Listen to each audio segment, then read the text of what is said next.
Monza in Italy is the home of two things: the Italian Grand Prix and speed.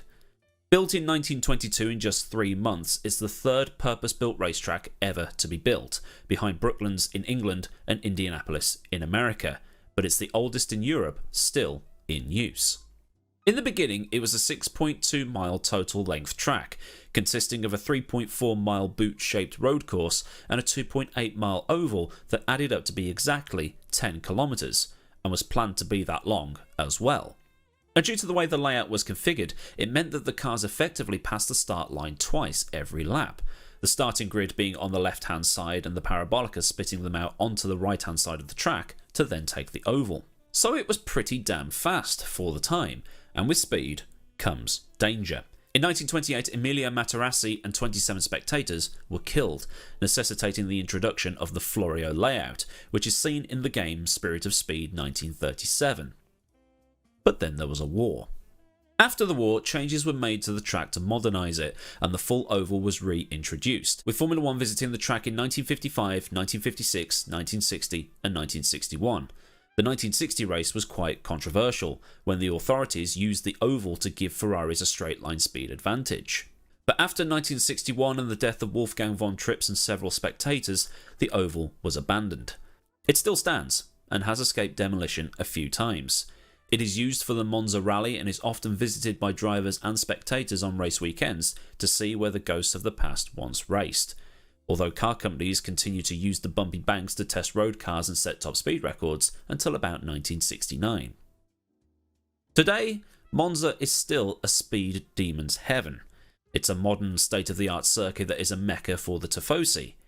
But one question remains: what would a modern Formula 1 car look like on those back corners? So the clever clogs amongst you will have probably already worked out what's going to happen. This car is going to run out of battery before the end of the lap, because I'm going to be at full throttle from, well, pretty much the exit of Parabolica to the first of the two Lesmos. So it's going to be a case of when it will run out of battery as opposed to if it will run out of battery.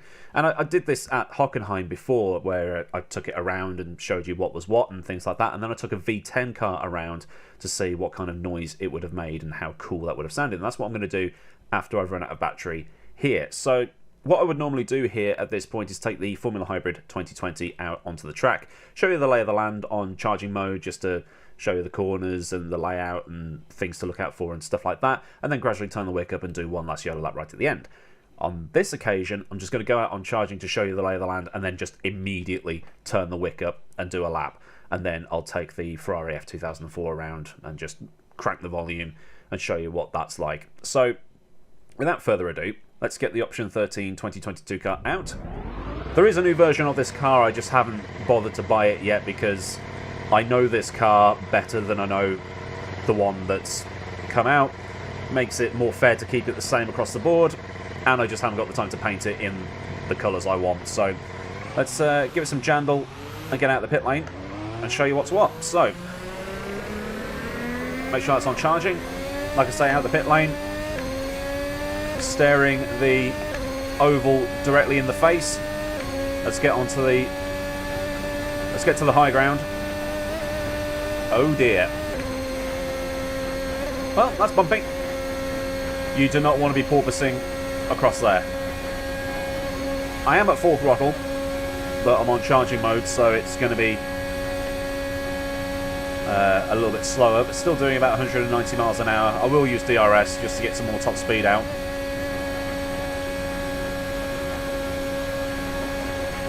Through the second banking. Whoops. There we go. It's a bit of a weird one because the timing line is actually here, but you've got to go around again to actually do the time lapse. So we've just crossed the start line. No chicanes at this point in time because it's 1966. Into Curva Grande. Effortless.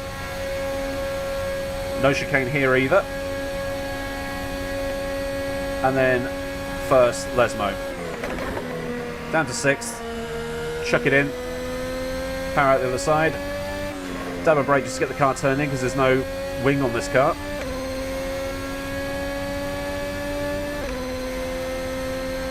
Down under the oval. Ascari. And then we'll just get the tyres cooled down so we can go through Parabolica at high speed. Lel.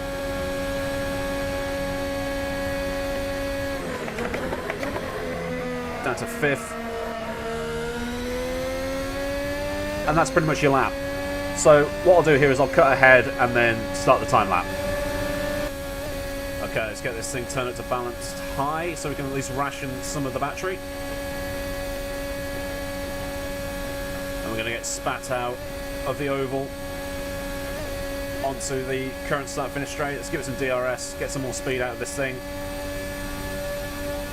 200 miles an hour.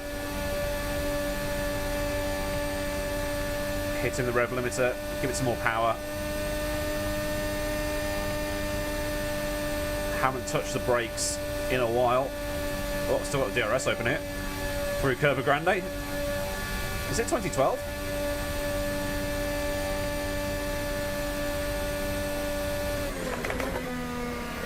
Down to 6th gear.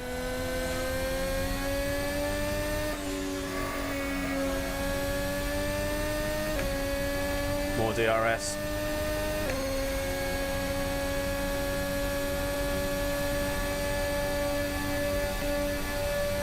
Into the kink at Ascari. Absolutely effortless in this car.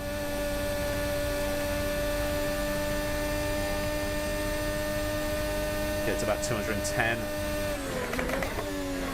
Down to 5th for Parabolica.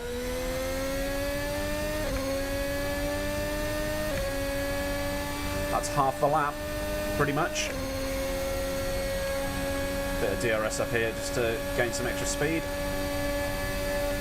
And then immediately put it in for the oval.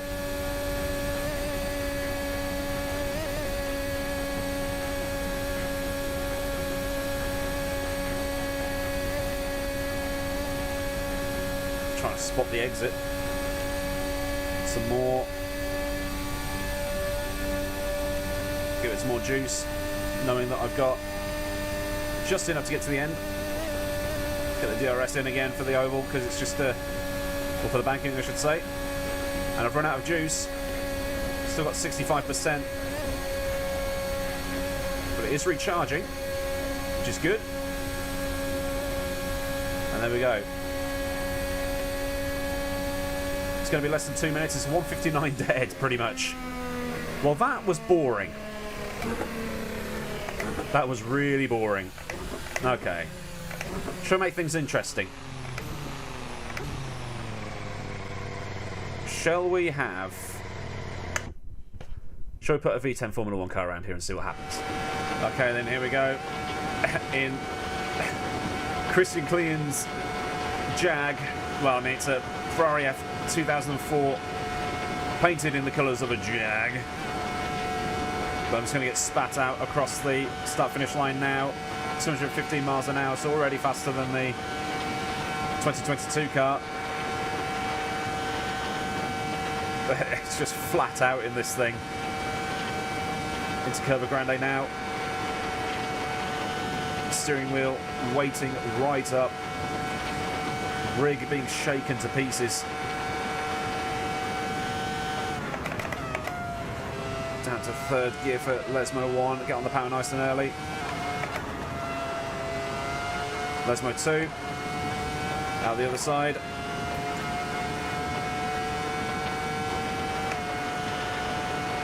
Into Ascari here. Can I get through Parabolica? This is actually the hardest corner on the track coming up. Car just wants to slide on the front. See what I mean? Just got it under control. And now the oval. This is going to get shaky.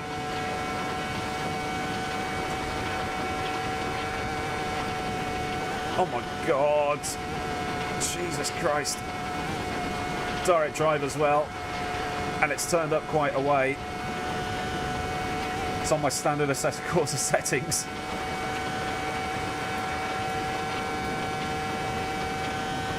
Foot mashed to the floor here. Oh my god. Jesus Christ. And across the line. Ow. So that's pretty much it.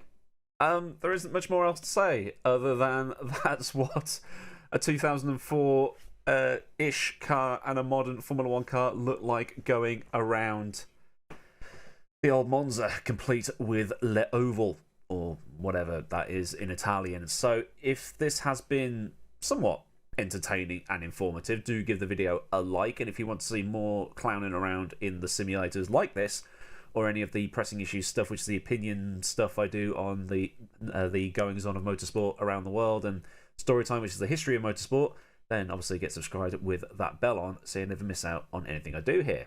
Also, a massive thank you to the good folk at Patreon for their continued support, and if you want to help join in with supporting the channel with buying up images for use in storytime and pressing issues and things like that, then you can join in by clicking the link down in the description, where there's also a link to Discord and to my socials, and there's also the super thanks there as well if you don't want to commit to Patreon but still want to buy me a coffee or anything like that.